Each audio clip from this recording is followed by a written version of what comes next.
Despite being in the thick of the Cold War, the United States and the Soviet Union once decided to put aside their differences and plan a joint space mission. The Apollo-Soyuz Test Project, launched on July 15, 1975, was the first crewed international space mission. Its goal was to dock an American Apollo Command and Service module with a Soviet Soyuz space capsule. Over 2 days, the American astronauts and Soviet cosmonauts performed a series of scientific experiments and technology demonstrations. But the mission took a more significant purpose as the relations between both countries began to improve at the end of the Vietnam War. It was seen as a political symbol of peace and the conclusion of the space race with a friendly handshake in microgravity.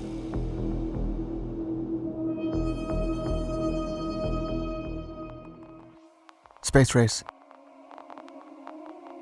On October 4th, 1957, the world was astounded when news broke that the USSR had successfully launched the world's first ever satellite, the Sputnik.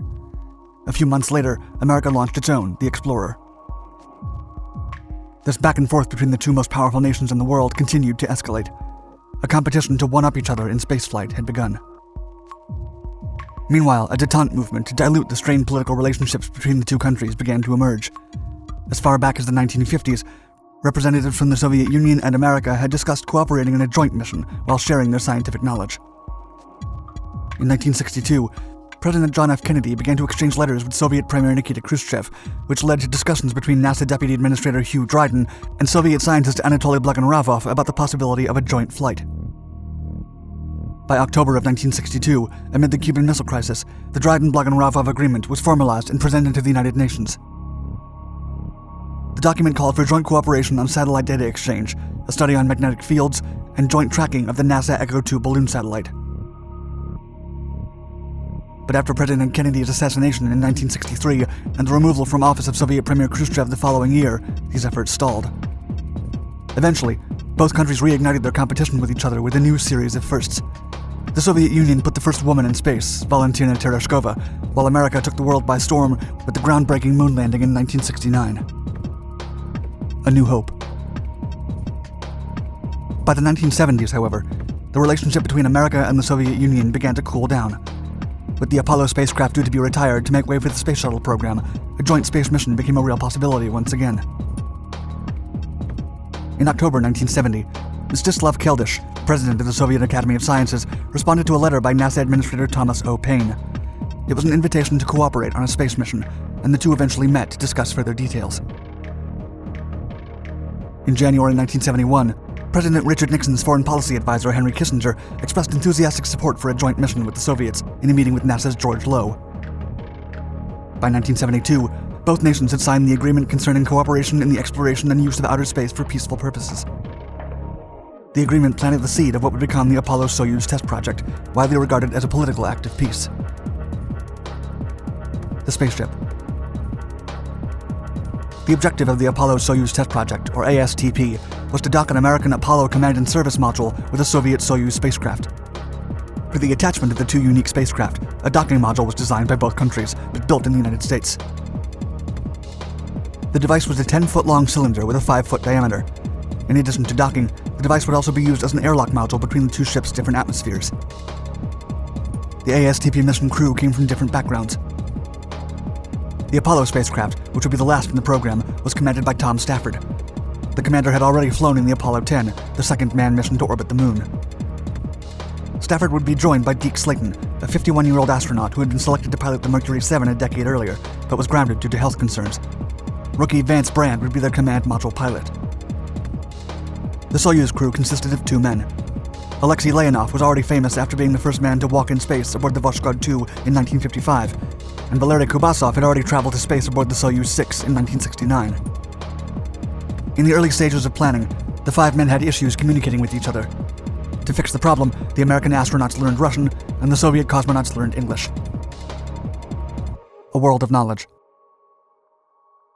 The Apollo-Soyuz mission marked the first time a Soviet spacecraft granted access to a foreign flight crew. The Russians allowed the Americans to inspect their spacecraft and their launch and crew training sites. It was an unprecedented information exchange in an era ruled by secrecy. Before the ASTP mission, the astronauts and cosmonauts traveled between Russia and America to visit each other's space centers and became familiar with their respective spacecraft, launch equipment, and testing facilities. The first visit happened in July 1973, when the Russians traveled to Johnson Space Center. In November of that year, Stafford, Slayton, and Brand traveled to Moscow. The visits would continue through 1975, as both flight crews assessed each other's facilities and performed simulations together. A handshake in space. On July 15, 1975, the Apollo-Soyuz Test Project was launched. The spacecraft took off within hours of each other on opposite sides of the planet. The Soyuz capsule departed from the Baikonur Cosmodrome in Kazakhstan, while the Apollo launched from NASA's Kennedy Space Center in Florida. 2 days later, the spaceships successfully docked together. There was a brief scare concerning the smell of burnt glue. The crew used the ventilation system to mix the air between the command and docking modules, and the odor dissipated. Commander Tom Stafford then opened the final hatch between the docking module and the Soyuz. As the door opened, Stafford and Leonov met at the interface and firmly shook hands. Leonov said, quote, "Very good to see you." Stafford replied in Russian, quote, "Very happy, my friend." The men continued shaking hands and bantering while posing for pictures with smiles on their faces. History had been made. Although NASA had calculated that the handshake would take place over British territory, a slight flight delay prompted the historic event to happen over France. After the handshake, the Soviet crews read a statement from Soviet Premier Leonid Brezhnev. American President Gerald Ford called the Apollo crew from the White House to congratulate the men on their groundbreaking accomplishment. On the first day together, the astronauts exchanged flags and gifts, such as local seeds to be planted on each other's lands. As the crews settled, they prepared to have their first meal together aboard the Soyuz. Commander Leonov had a surprise for the Americans. Before the July 15th launch, he had replaced the labels on tubes of borscht and juice with labels from Russian vodka bottles.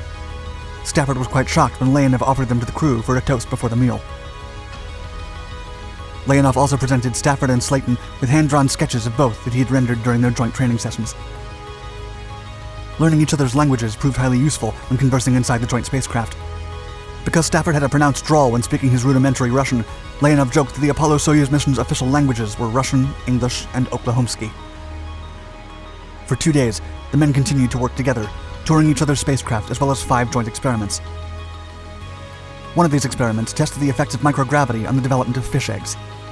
In another, the two ships separated and maneuvered the Apollo to create an artificial solar eclipse that allowed the Soyuz crew to take photographs of the solar corona.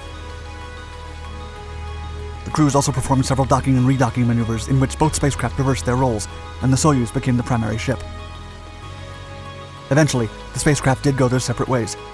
The Soyuz remained in space for 2 more days, and the Apollo for 5. The American crew conducted several more Earth observation experiments on their own.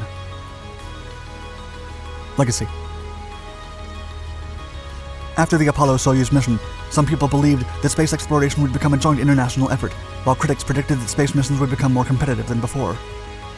Both claims became true. Just after the two spacecraft parted ways, Cold War tensions re-emerged. Although the mission was a symbol of scientific cooperation, each country's mission reports downplayed each other's technical capabilities.